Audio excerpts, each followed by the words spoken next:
The regular season may not be underway yet, but we're back in season mode here at Locked On NBA Game Night. We got a slate of 5 games to talk to you guys about tonight. We're going to talk about Ace Bailey, Wemby, and more. We're going to get into all that and more on today's Locked On NBA Game Night. When that final buzzer rings, you know it's time for Locked On NBA Game Night. All the post-game reactions to every game across the league, every single night, with insights only the hosts at Locked On can provide. It's the true NBA fans' one stop for all the action. Every game, every night. It's Locked On NBA Game Night. Tipping off now. Thank you guys for tuning in to Locked On NBA Game Night, member of the Locked On Podcast Network, where it's every team, every night. I'm joined, as I am every single Friday night, by Swiper, one of the hosts of Locked On Nuggets. What's going on, Swiper?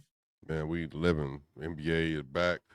You got regular season popping off in about 12, 11 days, so yeah. I can't wait. It's going to be a great season. We're already seeing a lot of the young developing storylines, and especially with some of these games tonight, there are a lot of youngins in the league that look like they're going to take star leaps, or some rookies that look like they'll be stars one day. So all the way around, we got the top dogs still rolling. We got the guys that are in their prime that are still rolling, and we got a whole new batch of players that are young, that are hungry, ready to make their name in the sport. So can't wait. Everybody should be locked in, geared up, because this is going to be one of the best NBA seasons we've ever seen. Absolutely. I 100% agree with that. And before we get into those games, I do want to remind everybody that today's episode is brought to you by FanDuel. Right now, new customers can bet just $5. And if your bet wins, you'll get $300 in bonus bets to use across the app. Head to FanDuel.com to get started. And the first game that we are going to get started with, Swiper, is the Phoenix Suns versus the Brooklyn Nets. Devin Booker in this one plays 27 minutes. This is the closest that we've seen to the Suns starters playing close to regular season minutes. He scores 18 points in this game. Him and Dylan Brooks lead them in scoring. Well, in the starters, Jordan Crawford actually had 19 points coming off the bench. They won 132 to 127. This is a Nets team that I don't really know how to feel about coming into the season. You know, Michael Porter Jr., Cam Thomas, they're going to get a lot of opportunities to put up shots. Cam did sign his qualifying offer. He's an unrestricted free agent at the end of the year. What did you make of this game? How do you feel about Devin Booker putting up points? We still haven't gotten to see what their projected backcourt is going to look like together yet. But how do you feel about either one of these teams, Swiper? Yeah, I think that, on the Nets side, they have a lot of developing players. Obviously, they drafted a bunch of people that hopefully are going to be high-level contributors to this roster this year. They have a lot of different options that they can turn to. I think that Michael Porter is obviously the headliner, as he's the brand new high-money player that plays for this team, and they're hopefully expecting to get, maybe a career year out of him, or just a continuation of what he's been to be a pro, somebody that's able to step in every game. Again, he's played, I want to say, in the Denver Nuggets, of the 164 games that were available, I want to say he played 160 over the last 2 years. So he's been an Iron Man, by any stretch of the imagination. He might have actually played like 162 or something like that, y'all. So, he has his skill set. I was watching the game, and I'm like kind of watching how Jordi Fernandez is experimenting with him and what they're trying to do. He tried to dribble the ball a few times and to create space versus Dylan, got ripped, create space versus Ryan Dunn. He struggled to get back in transition, but the whole team is just trying to figure out like this new identity and how they're supposed to play together. And somebody I'm really excited to watch this year is Cam Thomas, especially given the fact that he got the qualifying extension. That was not what he was expecting. Obviously he was in a situation that he thought he would be getting real money. And so he has a real prove it year, but he had a good game today. And he looks like somebody that's, if he's healthy once again, he's going to have another great scoring year. He's 22 points today, had 6 assists. He's going to be their high usage player on the team by far. But look, they got Terrence Mann, so they should have, with Nick Claxton, Day'Ron Sharpe, they should have a better defense. This year. They should be able to commit at least bodies to getting key stops. But I'll tell you, if you haven't got a chance to really tune in and watch, Ben Seraph, he looks like a player. He's somebody that has actually a good bit of creation ability, his ability to kind of work that snake dribble. He's bigger than you realize he is. I believe he's a full 6'6". And so when you watch him play, he looks like a big guard when he's out there on the floor, and you got a chance to kind of see him operate with the starters a little bit, getting some of those minutes in. But he looks like a guy, again, that's going to have the ball in his hand, that's going to help make decisions for this team. So you put him with Cam Thomas and the rest of that roster, they should be good. But overall, The Phoenix Suns, this is going to be a development year for a lot of their players, but maybe they could be sneaky better than we realize, Hayes, because Dylan Brooks and Devin Booker and Jalen Green, they have veterans on the roster. You know, they have players that have been to the playoffs, that have been to the NBA Finals, players that have competed at the highest level versus the best players in the sport. You know, can they get a resurgence out of this roster? And then Colin Gillespie, I know that a lot of people don't know who that is, but if you are unfamiliar with Colin Gillespie, he played in Denver. He was a two-way contract player for a while, but now he's playing essentially backup point guard in Phoenix. But he had a really deep three today. He's faster than you think. You know, he had 11 points and 9 rebounds today. He's actually a decent playmaker. He's just really small, so he doesn't have a lot of like a defensive ability. He's not somebody you can expect high scoring outputs from, or even just like consistent play. But this is somebody that like legitimately, if he continues to develop, he can be their starting point guard at some point or their rotational point guard. So they have good options on both sides. Yeah, I mean the Nets are intriguing roster watchers because they have so much youth and, like you said, so many players that they want to help develop. And we didn't even Igor Demon is another guy that they're hoping to develop there that we didn't even get to see in this game. Like, he's still out with injury, so you know those things. Drake Powell, one off the bench that I really like for them as well. Like these are two teams that I don't expect a lot of wins from, but they do have parts of the roster that are definitely, you know, interesting to see how they fit. When you look back on the Suns as well, like one of the guys that I was very high on in this draft was Rasheer Fleming. And you know, the fact that he is playing minutes with them in preseason, I didn't, you know, he had an injury in the offseason, stuff like that. He played 15 minutes in this game, didn't, you know, 2 for 5, but just look out for because I think the Suns are going to need a big to step up. And Rasheer Fleming can guard the rim. He's a pretty solid defender, solid 3-point shooter as well. That's another guy that I'm really, you know, watching to see how he develops, especially with Devin Booker. I don't expect much out of either team this season, though. Like, do you think either team is going to win more than 35 games this season, Swiper? Well, I mean, the Suns have the best chance, but you know, look, it's just the NBA is all about, like, you have to have talent, but you also have a system. You have to have belief. You have to not have an identity, and that's going to come down for them to how well can they adapt to the coaching situation that they're in now. You know, how well can they adapt to the new schemes that they're going to be implementing. And when you look at the roster, they don't have a lot of big names on it. You know, they don't have like players that are just outright like, you know, you can just trust that they're going to be, you know, game by game, night by night players. But they're in a situation where I think you can hopefully find a way to get consistent play out of their Dylan Brooks, Jalen Green, Devin Booker. I think a lot of this is Jordan Knott. Can you find a way to get Malawach in, for instance, because Malawach is kind of maybe their most talented prospect that they have on the roster. Obviously, you know, he was their highest draft pick. You know, he's somebody that like is extremely raw. He's very young, but he's uber athletic. And this is the guy that can make a big impact if he just continues to develop, you know, skill wise with interior presence, defense, and really just focusing on the small things, being a play finisher as a rookie, you know, playing good defense and playing within the defensive scheme. If he can just use his natural skill set, that will go a long way for them to be able to solidify the rotation. And in the Western Conference, Hayes, you have to have a big man that can defend, big man that can score, or a big man that can do all of it, or a big man that can be kind of your middle of the chess piece player. You know, Sabonis like is a middle of the chess piece player. Şengün. But then you have your anchors like your Derek Lively's, your Anthony Davis's, your Victor Wembanyama's, your Zubac, and I think Klingon, who we'll talk about a little bit later.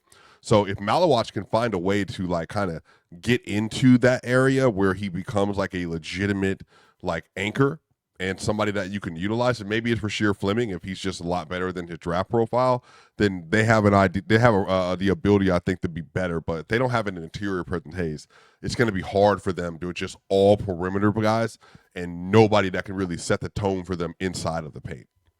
Yeah, I mean, I know that, you know, they also have Mark Williams there, who we'll see how healthy he can stay over the season. Malawach is a great prospect, though, for him, and I think with the only thing that the Suns, I think, have a good chance to win more games than expected. I don't expect them to be competing for the play-in or anything like that. I still worry about, like, the best that we've seen Devin Booker is when he's had a point guard, and that was Chris Paul. and they haven't given him an actual point guard since then. I think that's going to be a really important piece, especially you have these bigs in Malawach and Fleming and these other guys you want to see develop. Like I like also Iguodala. I like a lot of the players that they have there, but like they have things that they need to continue to try to find a balance. And I think a point guard is going to help that. Whenever they find that point guard is, I think, when things can really start taking off for them. And I guess we shall see. But with that, next up, we're going to be talking about the game with the Boston Celtics versus the Toronto Raptors. But first, we do got to get some message from Prize Picks.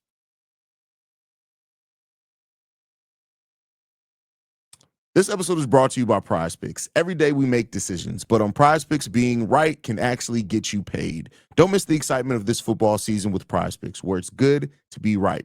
Playing Prize Picks is such a fun, simple way to add more excitement to football. You just pick more or less on player projections, like Josh Allen's passing yards or Saquon Barkley rushing for a touchdown, and you're in the game. I love how quick it is. You can make your lineup in under a minute. My favorite part, Prize Picks just added stacks. So if you want to ride with a player, I can select their pass yards, rush yards, and touchdowns all in one lineup. And the new injury reboot feature, if your player leaves early and doesn't return, it does not count against you. Download Prize Picks app today and use code LOCKEDONNBA to get $50 in lineups after you play your first $5 lineup. That's code LOCKEDONNBA for $50 in lineups after your first $5 lineup. Prize Picks. It's good to be right. More Locked On Game Night coming up next.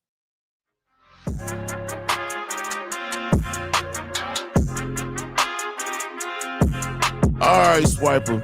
So the Boston Celtics took on the Toronto Raptors, and we do have a clip here from the host of Locked On Celtics, and that is John Corrales talking about the game here. Celtics lose to the Toronto Raptors in a very messy, ugly, gross second half where the regulars didn't play and the end of bench two-way guys gave up 23 turnovers and just fell apart against a lot of Toronto Raptors pressure. So congratulations to the Raptors for coming all the way back and winning that game. That doesn't really matter when it comes to the Celtics. What matters is Chris Boucher had a preseason revenge game, and he was awesome. 19 points, 9 rebounds, and just kind of high energy everywhere. Makes me think that he should start every game this season against the Toronto Raptors.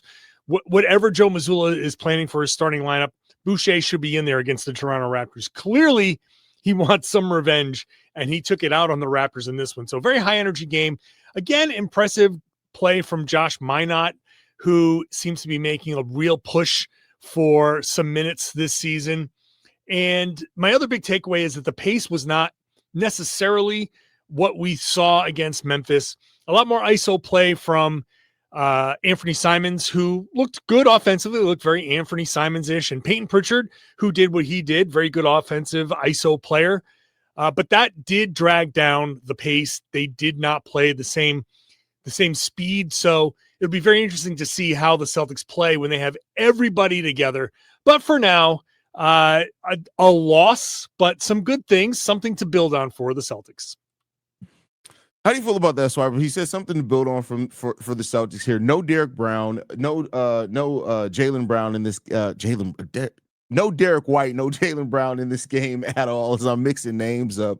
You did have Anthony Simons with 18 points in this game, 19 from Peyton Pritchard as well. But the Toronto Raptors, they scored 65 points in the second half of this game. They outscored them 30-18 in the fourth quarter. How you feeling about this game, Swiper? Yeah, I mean, it's just, I think as he talked about, like the third teamers, some of the second teamers, they finished the game off really well for the Toronto Raptors. I like the Raptor squad. You know, one thing that I will note is that this is now the second media that I've seen talk about the Raptors and their defense. You know, when they played the Nuggets, a lot of people were noting that the Raptors were extremely scrappy, playing really hard. Darko has them playing extremely aggressive, and so this is going to be a story that I think that needs to be talked about for this team all year. They're going to be a very aggressive defensive team, and they're going to cause a lot of turnovers and create a lot of havoc, especially with how they're built. But on the Celtics end, you know, this is just going to be a odd year for the Celtics because they don't have a lot of talent. And, you know, they've gone from being maybe the best team with the best roster to the team that has an injured number one, obviously shipped out Drew Holiday, Al Horford is no longer there. Kristaps Porzingis is no longer there. They wanted to get out of the second apron because of the absurd tax penalties that you get for being a repeater tax every single year in the second apron. And then now they're going to build around, for this season, Jaylen Brown and Derek White and Peyton Pritchard and then maybe Anthony Simons. And so you're getting a little bit of a glimpse now that this is just not going to be the same kind of offense. Last game, you got a chance to see Jaylen Brown. He's just much more limited as a number one than Jason Tatum, just because he just simply doesn't have the ability to break down a defense, create a defense. The fluidity in his game, it doesn't exist there. And maybe that's something that can get better, but they're going to really miss Tatum's overall gravity as an offensive player. So one of the things that I'm noting as I'm watching these games in the preseason is how they're going to manufacture points. And John brought up a very salient point that one of the things that happens is when you don't have a lot of offense or you have a dearth of talent, you then start to try to create offense on your own. And Peyton Pritchard tried to play a lot of one-on-one today versus the Raptors just simply because at that point he's the best offensive option. And so he knows that the better he creates for himself, the better he can create for other people. So he kind of gets into his SGA bag. He just is several tiers, worse at it than SGA. But I do think Chris Boucher is going to be good for this team. He's a very interesting dude. He's like extremely long, but he's very skinny. And that's why when John Corrales was talking about Chris Boucher, he needs to start. And I was like, wait a minute, start like period? And then like, oh, no, like you mean like start versus the Raptors. That makes sense because he's 32 years old. Like, so he is what he is at this point in time in his career. But I do think him and Keita, I think that can be a good rotation for them from their big man, and includes Xavier Tillman. So the Celtics are still going to be vying for play-in spot, Hayes. But when I watch today's game and I'm watching them deal with this pressure, I'm just like, man, honestly, Derek White, Peyton Pritchard, I mean, really outside of that, I don't really have anybody on the roster that I just trust with the basketball. And I think that's going to be a lot of their issues they face over the course of this season. Yeah, they're going to face their hurdles this season. I seem to be one of the more optimistic people on this Boston Celtics roster, especially because they're in the East. I still think they could flirt with being a top 6 or 7 seed in the Eastern Conference. It really comes down to does Jaylen Brown now as the de facto number one, because Tatum is out there, and we know he's been the co-one with Tatum, 1A, 1B, however you want to look at it. But like, how much does he step up this season? It seems like he's really motivated, so we'll see there. But let's switch gears here, Swiper, from talking about the current with the Boston Celtics to the future. We got the Utah Jazz and the San Antonio Spurs. Ace Bailey goes 8 of 13 with 20 points, 7 rebounds, 1 assist, 2 steals in this game. And then this is probably Wemby's best preseason game in this run so far. 22 points in 19 minutes. He was plus 13 on the field, 7 rebounds, 3 assists in this game. How did you feel about the first matchup between these two, and then the state of both these teams as well? Well, don't look now, but Ace Bailey looks like he's really good. Yeah. So far in 2 preseason games, you all. So Utah Jazz fans, just bask in it. This is you landed a player that I thought was a top 3 player in the draft, but for different situations, he fell. Ace Bailey in 2 preseason games, 35 minutes played, averaging 22.5 points, and he's shooting 40% from 3, 65.5% from the field, and he's taking 14.5 shots a game, by the way. He's shooting 100% from the free throw line, 6.5 rebounds, and 2 assists, 2 turnovers. So, no, he's not going to be that all year. No, you're not getting a 22 and, 60, 40, 100 year from Ace. But what you are getting is a player who can go. He can play basketball. He's super athletic. He is super fluid, super skilled.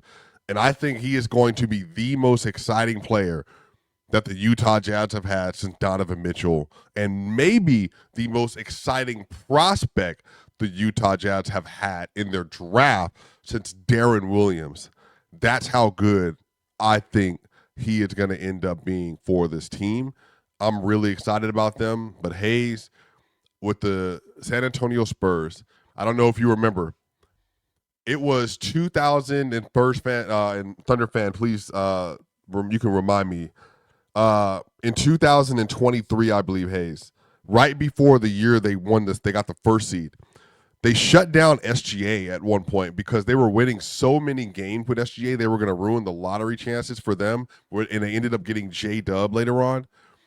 I think that the Spurs this year are kind of giving me 23 Thunder vibes because they're going to have so many absolutely great athletes on the floor, very skilled players, and they're going to have Victor Wembanyama, who I had first team All-NBA last year, who if he's played 65-plus games is going to be first team All-NBA and a top 5 MVP candidate this year. And they have Devin Vassell, who balled today.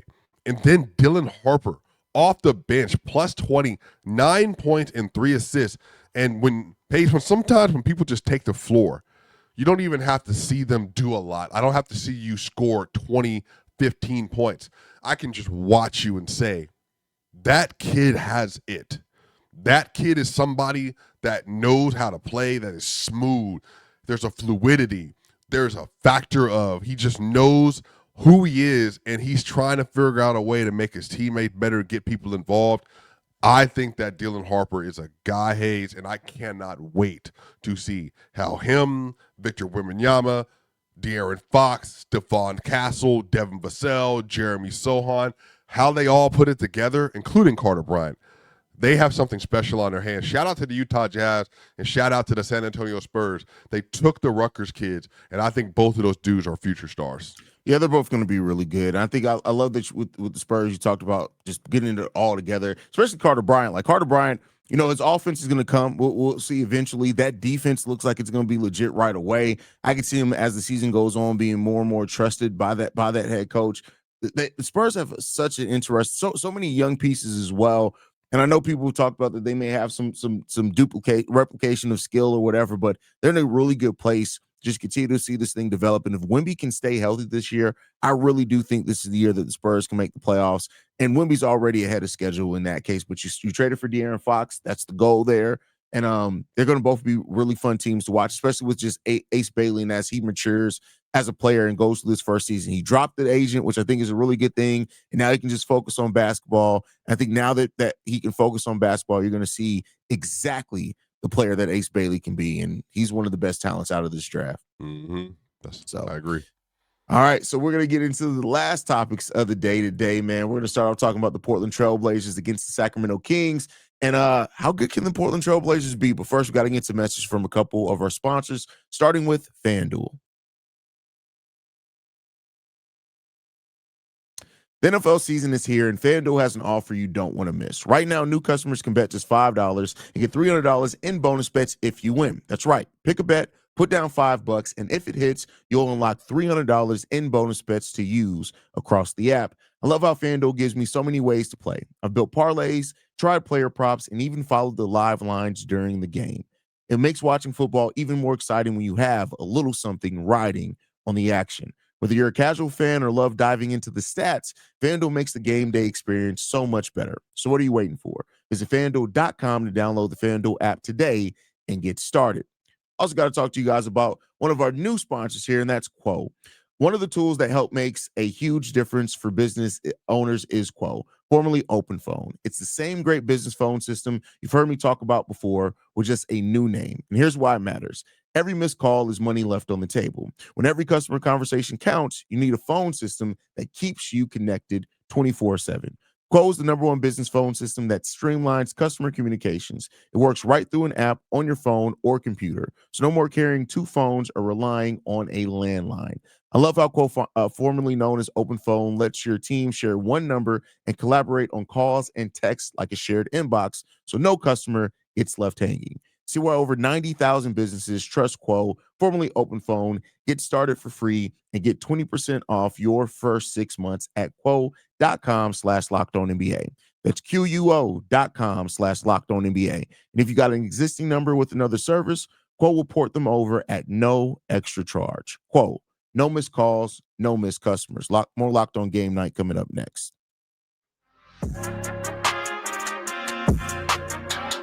All right, Swiper. Last segment of the day today. Let's start off with the Portland Trailblazers today. I should say tonight against the Sacramento Kings, 124-123. The Trailblazers are an interesting roster, right? Because they have players that you can clearly see the path of development. Shaden Sharp is somebody I'm extremely high on in this league. Hanson Yang is another player that they drafted that, the sky's the limit for. Tamani Kamara, we know what he can be as a defensive player. The question I want to throw to you, we'll talk about the game some, but how do you feel about the Portland Trailblazers this season? Are they a team that you think can surprise and maybe compete for a play-in spot? You would think with them trading for Jrue Holiday that they have that kind of maybe plan that they want to try to compete, but how do you feel about the Portland Trailblazers roster? Yep, they're going to be a nightmare. And unfortunately, in the Western Conference, I am at the point, even with the Jazz, that there's not a team you can really, truly take a night off against. And they are going to be a team that will push for a play-in spot, that will push for a playoff spot. And let me tell you why. They're going to have Jrue Holiday, Donovan Clingan, and Tamani Kamara. All three of those players, and Portland Trailblazers fans can attest to this. And if you're not familiar with the Portland Trailblazers, get familiar. Those are three players that are all going to be vying for all NBA defensive spots. Donovan Clingan is just as good as the press release about him. Elite rim protector, as you saw today. Very good for how big he is in space already. He's just young. He doesn't even know how to use his body yet. He is going to be fantastic. Tamani Kamara is already an all defense level player. And then on top of that, you add Jrue Holiday, who in a year that he rested all summer, got a chance to get his body right, didn't have to worry about playing for an NBA championship, anything like that. He's going to be refreshed, ready to go, wanting to prove that he still got it in him. He's going to be great this year. And then you add in Shaden Sharp's explosive ability and Denny Advia. The worst defender in the rotation is Shaden Sharp, and he has the tools to become a plus defender. So when you play them, there's no one on the starting five, as opposed to in recent past years with Anthony Simons and very young Scoot Henderson or C.J. McCollum back in the day and Jeremy Grant, who can wax and wane defensively. They got so many players. And then off the bench, they got Blake Wesley, who I think is going into 22, 23, 24, his fourth year this year. That's somebody, he played a good game today. He can play. Gang can play. He's going to be a good player in the future. You still got Jeremy. You got Chris Murray as well. They also have City Sissoko. He's a good prospect, good athlete. And Caleb Love. Yeah, man, like they're deep. They're deep. They're athletic. They're strong, and they're aggressive. And I think they're going to be my league pass watch in the Western Conference among teams that are like not expected to do a lot. So I'm really excited to see how they play, and I think a lot of folks will get used to hearing about Portland and how good their defense is. Do you think with that, like when you look at Portland, their chances to make the play-in or whatever, does it come down to Shaden Sharp more so making a leap, Denny Advia making a leap? Like, do you look at a player that it's more so you're specifically looking to make a leap for them to take that next step, or do you think they have to do it collectively as a unit?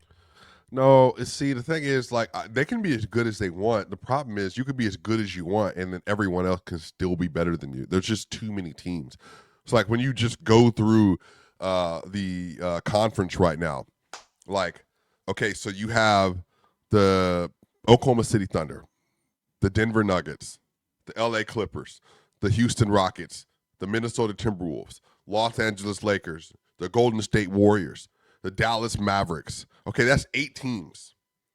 Okay, so then you get into the San Antonio Spurs. That's 9. Yeah. All of those teams, I would say, are definitively better than the Portland Trailblazers. Now you get into conversation about the Sacramento Kings, about the New Orleans Pelicans, about the Phoenix Suns, and then about the Memphis Grizzlies, who I'm not saying at the bottom of that tier, but the Memphis Grizzlies are there. So then now you have to have a conversation of, are they taking that 10th spot? Because the Grizzlies aren't going away. Like Ja Morant, KCP, Jalen Wells, Jaren Jackson Jr., Zach Edey, they have injuries they're working through. Good. Look like he's going to be ready to contribute for them as well right away. So yeah, it's just going to be like the Blazers will be good, but it's just, they can only do but so much, and they have to face like monsters every single night.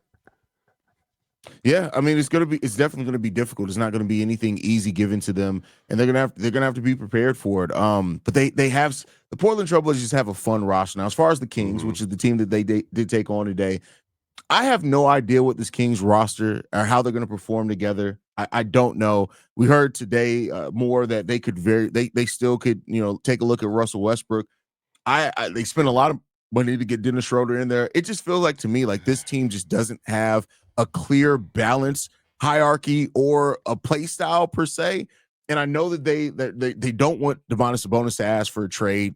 I don't know if that's going to happen or not. There's been some rumblings that could be a possibility. How do you feel about the Kings coming into this season? Do you think they can compete for something? Do you think they're going to be one of the disappointing teams? No, they'll be a play-in team as well, but it's just like I said, goes to show you, like Sabonis, DeMar DeRozan, Zach LaVine, Keegan Murray, and then Keon Ellis. They have a lot of players on their roster, and then you add Nick Clifford into that. It's just a matter, I think, for me of will they be able to find a ceiling that is good enough where they're competing with the other teams on a night-to-night basis? Devin Carter, they have somebody that they invested a pretty high first-round pick into. And then they still have Malik Monk.